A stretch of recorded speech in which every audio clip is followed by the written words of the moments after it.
Malaysia Airlines adalah maskapai penerbangan nasional Malaysia yang melayani berbagai rute domestik dan internasional dari pusat operasinya di Kuala Lumpur International Airport, KLIA. Setelah Singapura memisahkan diri dari Federasi Malaysia tahun 1965. Hanya dalam kurun waktu 6 tahun saja, Malaysia-Singapore Airlines yang dibentuk sebelum kedua negara tersebut benar-benar terpisah. Maskapai ini menjadi tempat perdebatan kedua negara seusai negara kecil tersebut berpisah yang menyebabkan MSA harus dipisah, karena Malaysia menginginkan fokus rute dikembangkan ke arah domestik, sementara Singapura berfokus pada rute internasional. Akhirnya, pada tahun 1972 kedua pemerintah yang berkepentingan, secara resmi memisahkan operasi manajemen. Malaysia Airlines System, maskapai pemerintah Malaysia hanya mendapatkan armada pesawat terbang Fokker F-27, rute domestik dan internasional yang berasal dari negara tersebut, mulai beroperasi pada tanggal 1 Oktober tahun 1972. Pesawat berbadan lebar pertama Malaysia Airlines adalah DC-10 pada 1976 dan Boeing 747 pertama Malaysia Airlines datang pada 1982. Penggunaan nama Malaysia Airlines dimulai pada tahun 1987.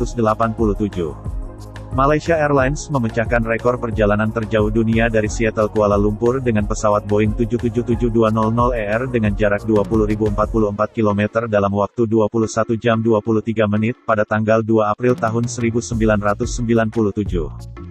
Malaysia Airlines mempunyai armada pesawat yaitu 15 Airbus A330-300, 6 Airbus A380-800, 39 Airbus A380-800, 14 Boeing 777-200ER, 4 Airbus A330-200F, 2 Boeing 747-400F. Pada tanggal 8 Maret tahun 2014 Malaysia Airlines penerbangan 370 dengan 227 penumpang dan 12 awak di kapal kehilangan kontak dengan Air Traffic Control Subang. Sampai saat ini keadaan dan keberadaan pesawat tersebut belum ditemukan. Pesawat Boeing 777-200 itu dalam perjalanan ke Beijing, China dari Kuala Lumpur. 239 penumpang, termasuk 2 bayi dan 12 anggota kru yang onboard penerbangan. Usia pesawat lebih dari 11 tahun. Di tahun yang sama tahun 2014 pesawat Boeing Malaysia Airlines MH17 ditembak dengan rudal di kawasan udara Ukraina. Seluruh 298 penumpang tewas.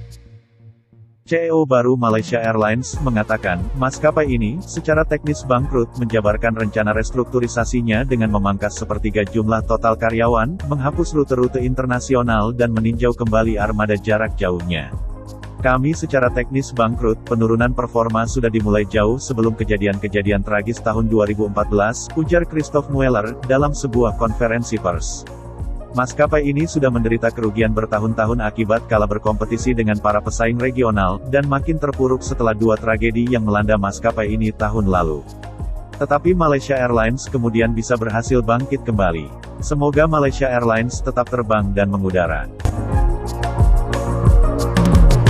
Hi, thanks for watching video. Like, comment, and subscribe.